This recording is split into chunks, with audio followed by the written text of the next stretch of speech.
পয়সা, গাড়ি বাড়ি, সোনা দানা, অন্য কিছু চাই না মহারাজ। আমার একটাই মনের বাসনা, আপনার পুত্রবধূ সীতা দেবীকে একবার নয়ন ভরে দর্শন করতে চাই। হরি বল, হরি বল, হরি বল। রাবণ রাজাকে নিয়ে গেল মা সীতা দেবীর গৃহে। যেই না সীতা দেবীর গৃহে প্রবেশ করলো, ব্রাহ্মণকে দেখে সীতা দেবী প্রণাম করলো। বলুন ব্রাহ্মণ কি চান? রাবণ মনে মনে চিন্তা করছে, আমি আগে কপার জানলাটা বন্ধ করি। এই বলে বাবা রাবণ কি করলো, কপার জানলাটা বন্ধ করলো। সীতা দেবী চমকে গেছে, ব্রাহ্মণ আপনি কপার জানলাটা বন্ধ করছেন কেন? রাবণ সীতা দেবীর চরণের কাছে দাঁড়িয়ে বলে উঠল, মা আমার মনের একটাই বাসনা, মা আমার মনের একটাই বাসনা, আমি তোমার স্বামী রামচন্দ্রকে একেবারে দর্শন করতে চাই।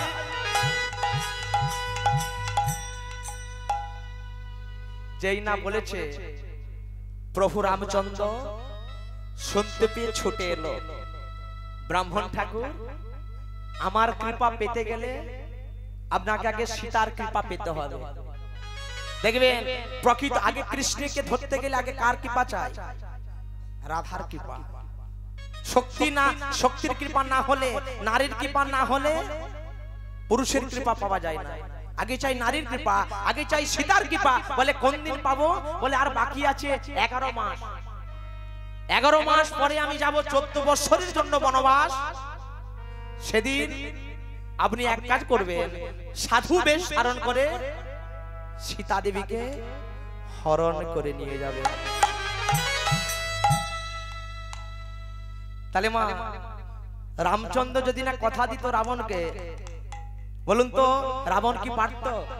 সেই রাবণ আজকে সীতা দেবীকে বন্দী করে রেখেছে কোথায়? অশোক কাননে। অশোক কানন মানে মা যেখানে কোনো আমার শোক নেই। রাবণ মনে মনে চিন্তা করেছিল, আমার স্বর্গলোকায় সবকিছু আছে, কিন্তু স্বর্গলোকায় আমার লক্ষ্মীর আগমন হয়নি। সীতা দেবীকে যেই না বন্দী করে রাখলো, এমন সময় রাবণ কি করেছে জানেন মা? ঘরকে গিয়ে মন্দোদরীকে ডাকছে, গো মন্দোদরী তুমি আমায় একটা লাঠি দাও তো। চমকে উঠেছে মন্দোদরী, লাঠি? তুমি লাঠি দিয়ে কি করবে স্বামী? মন্দোদরী তুমি আমায় একটা লাঠি দাও, আমি লাঠি দিয়ে সীতাকে পেটাবো। সীতাকে তুমি পেটাবে? তুমি সীতাকে মারবে লাঠি দিয়ে? তোমার আসপর্দা তো কম নয়। মন্দোদরী তো অঝর নয়নে কাঁদছে। রাবণ বলে, গো মন্দোদরী তুমি কি জানো না এই লঙ্কায় লক্ষ্মীর আগমন হয়েছে? ওই সীতা হলো আমাদের পারের নৌকা, আর লাঠি দিয়ে যত নৌকায় আঘাত করব তত নৌকার মালিক ছুটে আসবে। মানে সীতা দেবীকে যত আঘাত করব প্রভু রামচন্দ্রের কৃপা পাবো। আর তোমার মতো এখন আমি বোকা নয়, এখন থেকে তোমার মতো কেঁদে কেঁদে চোখের জল শেষ করে ফেলবো। যখন প্রভু রামচন্দ্র লঙ্কায় আসিবে, বলো বলো মন্দোদরী ও গো কি দিয়ে চরণ তুমি ধোবা ইবে, কি দিয়ে চরণ মন্দোদরী ধোয়াইবে, ও গো কি দিয়ে চরণ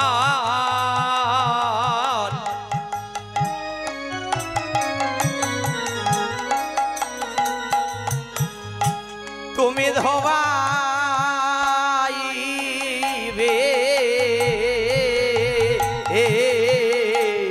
কি দিয়ে চরণ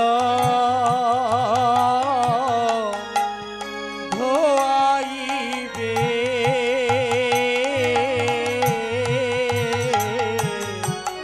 ও গো বলো বলো মন্দোদরী ও গো কি দিয়ে চরণ তুমি ধোবাইবে, বলো বলো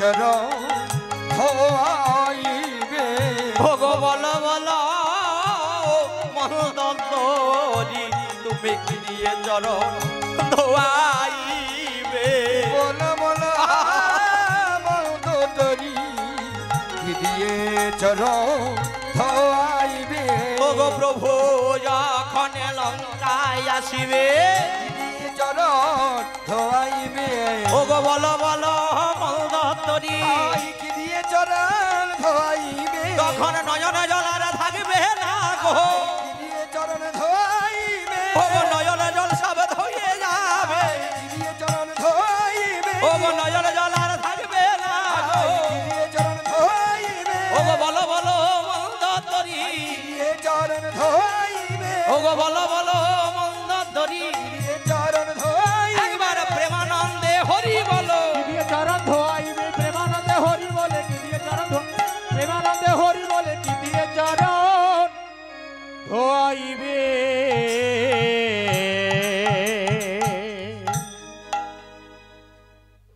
রাবণ বলে উঠল মন্দোদরীকে, মন্দোদরী তুমি যদি এখন থেকে কেঁদে কেঁদে তোমার চোখের জলটা শেষ করে ফেলো, যখন প্রভু রামচন্দ্র লঙ্কায় আসবে তুমি কি দিয়ে চরণ ধোয়াইবে? তুমি এখন তো বোকা, তুমি কেঁদে কেঁদে চোখের জলটা শেষ করে ফেলছো। তাই এবার ওই সীতাকে বন্দী করে রেখেছে অশোক কাননে রাবণ। এদিকে প্রভু রামচন্দ্র সীতাকে খুঁজে পাচ্ছে না, বড় কষ্ট পাচ্ছে, কিন্তু মনে মনে চিন্তা করছে। সে তো জানে যে সীতাকে চুরি করে নিয়ে গেছে লঙ্কেশ্বর রাবণ, কিন্তু মা লঙ্কায় যেতে গেলে একটা তো ওই নদী পার হয়ে যেতে হবে। তাহলে নদীটা যদি পার হয়ে যেতে হয় সেতুটা বন্ধন করবে কে? রামচন্দ্র মনে মনে চিন্তা করছে আমার দ্বারা তো সম্ভব নয়, কারণ ভগবান বলেছে আমার হতে বড় কে? ভক্ত। আচ্ছা মা বলুন তো, আমি তো এসে আসরে মা মা করে করে যাচ্ছি, মা বড় না ছেলে বড়? মা বড়। খবরদার বলবেন না। কেন? আমি সুদীপ্ত গোস্বামী, আমি যখন আমার মায়ের গর্ভে ছিলাম আমার মা মা হলো না, যখন চলতে শিখলাম আমার মা মা হলো না। যতক্ষণ পর্যন্ত আমি আমার মাকে মা না বলে ডাকছি ততক্ষণ পর্যন্ত মা নয়। বলে সন্তানে যেমন পরিচয় করিয়ে দেয় এটাই আমার মা, তদ্রূপ ভক্তই পরিচয় করিয়ে দেয় এটাই আমার ভগবান। ভগবান এটাই আমার ভগবান। তাহলে সেতুটা বন্ধন করবে কে? পরম ভক্ত মানাম হনুমান। তাই প্রভু রামচন্দ্র ডাক দিয়ে উঠল, হনুমান হনুমান। যেই না ডেকেছে হনুমান প্রভুর কাছে এসে বলছে, দয়াময় তুমি আমায় স্মরণ করলে কেন? হনুমান তোমার মাকে উদ্ধার করে আনো লঙ্কা থেকে। তো লঙ্কায় যেতে গেলে তো বাবা একটা সেতু বন্ধন করতে হবে। হনুমান তুমি সেতু বন্ধন করে যাও লঙ্কায়। প্রভু আমি সেতু বন্ধন করতে পারবো? বলে কেন পারবে না? যেটা ভক্ত পারে না সেটা ভগবানও পারে না। এই বলে কেমন করে সেতু বন্ধন করছেন দেখুন বাবা। বড় বড় পাথর নিচ্ছে, ওই পাথরে রাম নাম লিখে দিচ্ছে, জয় সীতারাম। যেই না নাম লিখে দিচ্ছে পাথরের উপর, পাথরগুলো যেই না জলে ফেলে দিচ্ছে বাবা, পাথরগুলো একটাও ডুবছে না, সব ভেসে ভেসে পরপর সেতু বন্ধ হচ্ছে। এমন সময় একটা কাঠবেড়ালি মনে মনে চিন্তা করছে, পারে হনুমান কি সুন্দর সেতু বন্ধন করছে, আমি যদি ওই হনুমানের সঙ্গ পেতাম, হনুমানকে যদি একটু আমি সাহায্য করতে পারতাম, আমার জীবনটা ধন্য হতো। এই বলে মা একটা কাঠবেড়ালি কি করেছে জানেন বাবা? ওই কাঠবেড়ালি সমুদ্রের মধ্যে গাটাকে ডুবিয়ে আর নদীর উপরে ওই বালির উপর ঘোরাঘুরি যাচ্ছে। যেই না বালির উপর ঘোরাঘুরি যাচ্ছে, আরে সেই বালিগুলো নিয়ে গিয়ে যেখানে হনুমান সেতু বন্ধন করছে সেখানে ছাড়ছে।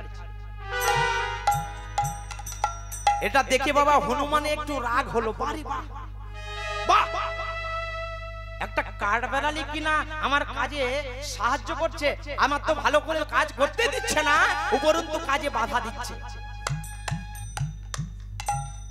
এই বলে বাবা হনুমান কি করেছে, কাঠবেড়ালিকে পদাঘাত করেছে। যেই না পদাঘাত করেছে, প্রভু রামচন্দ্র দূর থেকে সব লক্ষ্য করছে, কাঠবেড়ালির খুব লেগেছে। কাঠবেড়ালি ডাকছি ওগো দয়াময়, ওগো দয়াময়, ওগো কৃপাময়, কৃপাময়, দেখা দাও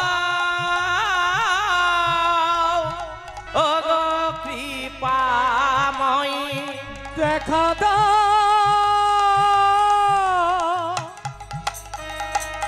ওগো কৃপাময়।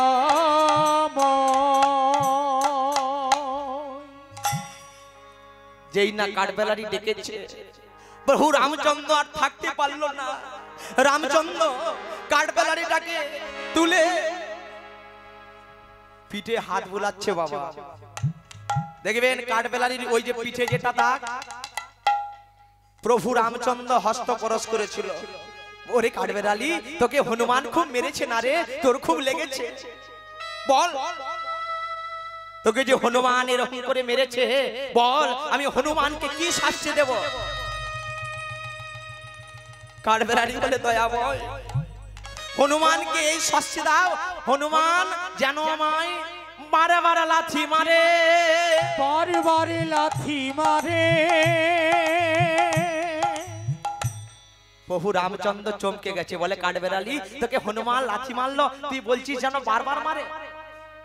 কাঠবেড়ালি বলে ওগো দয়াময়, একবার হনুমান লাথি মারতে তোমার আমি হাতে উঠেছি, তোমার আমি আদর পেয়েছি, যখন বারবার লাথি মারবে বলে তোমার কৃপা আবার পাবো, তোমার কৃপা আবার পাবো, ওগো তোমার কৃপা আবার পাবো, তোমার কৃপা আবার পাবো। ওগো হনুমান যেন লাথি মারে, তোমার কৃপা আবার পাবো, হনুমান যদি কৃপা করে তোমার কৃপা আবার পাবো, হনুমান যেন লাথি মারে, তোমার কৃপা আবার পাবো, হনুমান যেন লাথি মারে, তোমার কৃপা আবার পাবো। এইবার হনুমান যাচ্ছে মা কোথায়? ওই লঙ্কায় সীতা দেবীর সন্ধানে। হনুমান ছিল পরম রাম ভক্ত, হনুমানের সঙ্গে আমরাও যাব, সবাই মিলে বলবো প্রভু রামচন্দ্র কি জয়, সীতারাম কি জয়, ভক্ত হনুমান কি জয়, ভক্ত হনুমান কি জয়, সীতারাম কি জয়, জয়। সবাই যাবেন কি? আবার জয়। চলো সীতারাম নাম গাইতে গাইতে, पार लागा कहनो राम के बिना, गो राम ना मिलेगा हनुमान के बिना, पार लागा सबाई मिले नाम लगा के हनुमान के बिना, बोलो पार लागा कहनो मान के बिना, राम ना मिलेगा हनुमान के बिना, सबाई मिले हाथ ताली दिए, हनुमान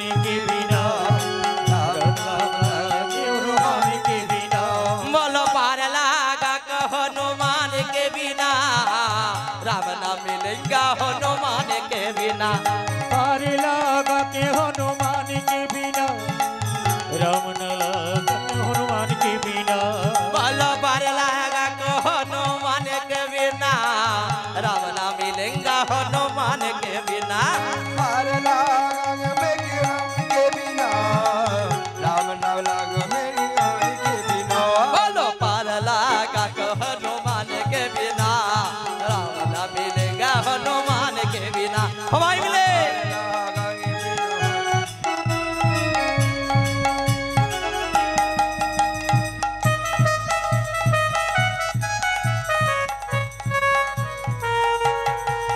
बोलो पार लागा हनुमान के बिना, राम ना मिलेगा हनुमान के बिना, निदाई गौर हरि बोल हरि बोल हरि बोल हरि बोल, राम नाम लागा मेरे राम के बिना, बोलो पार लागा हनुमान के बिना, राम ना मिलेगा हनुमान के बिना, पार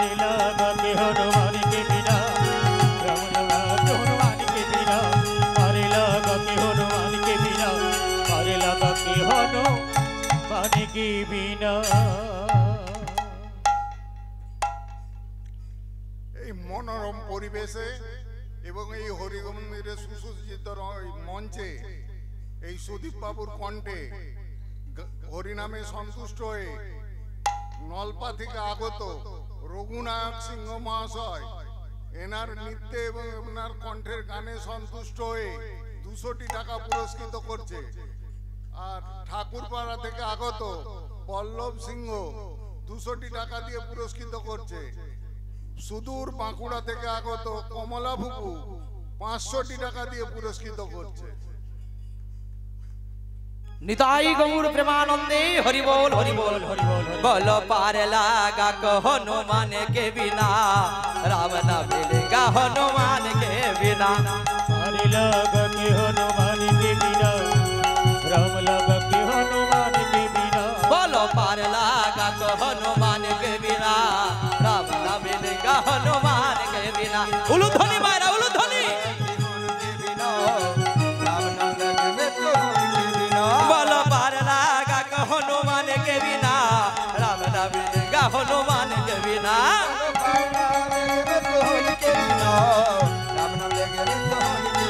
बोलो पार लगा हनुमान के बिना राम न मिलेगा हनुमान के बिना। पार लगा के हनुमान के बिना राम लगा के हनुमान के बिना। प्रभु रामचंद्र की सीताराम की भक्तबिंद की खोल करताल की सीताराम की जय। हनुमान चले गেল মা অশোক কাননে লঙ্কায়। লঙ্কায় চারিদিকে ঘুরে চিন্তা করছে দেখি যে আজকে সীতা মা কোথায়, রাবণ কোথায় বন্দী করে রেখেছে। ঘুরতে ঘুরতে দেখছে যে অশোক কাননে মাকে বন্দী করে রেখেছে। হনুমান গিয়ে মায়ের চরণে প্রণাম জানাচ্ছে, মা গো বলো না মা, তোমাকে যে রাবণ বন্দী করে রেখেছে তোমার কোনো কষ্ট হচ্ছে না তো? হনু তুই আগে বল যে প্রভু কেমন আছে, ভাই লক্ষণ কেমন আছে? হনুমান বলে, মা গো তোমার জন্য তারা বড় কষ্ট পাচ্ছে। হনু বাবা তুই যে অত দূর থেকে এসেছিস বাবা, তোর কি খুব ক্ষুধা পেয়েছে? হ্যাঁ মা, আমি অনেক দূর থেকে এসেছি মা, বড্ড ক্ষুধা পেয়েছে মা, কিছু আমায় সেবা দাও, খেতে দাও। বস বাবা, দেখি তোর জন্য আমি কিছু দিতে পারি নাকি, তোকে কিছু দেব, বস। এই বলে বাবা সীতা দেবী কি করলো, অমৃত ফলের বাগানে প্রবেশ করে 3টা অমৃত ফল পারল। সীতা দেবী 3টে অমৃত ফল পেড়েছে। 3টা ফল পেড়ে হনুমানকে দিচ্ছে। বাবা হনুমান এক কাজ কর, প্রথম ফলটা দিলাম তুই প্রভুকে দিবি, আর দ্বিতীয় ফলটা দিলাম তুই আমার ভাই লক্ষণকে দিবি।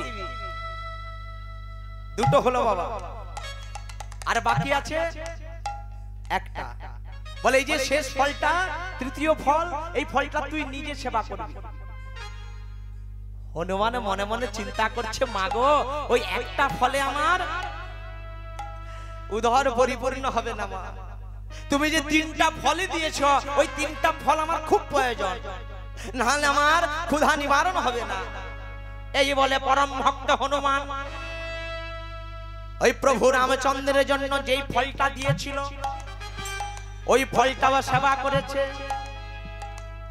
আর লক্ষণ ঠাকুরের জন্য যেই ফলটা দিয়েছিল সেইটাও সেবা করেছে। দুটো ফল সেবা করেছে। এবার ওই তৃতীয় ফলটা সেবা করার সময় হনুমানের গলায় আঁঠিটা লেগে গেছে।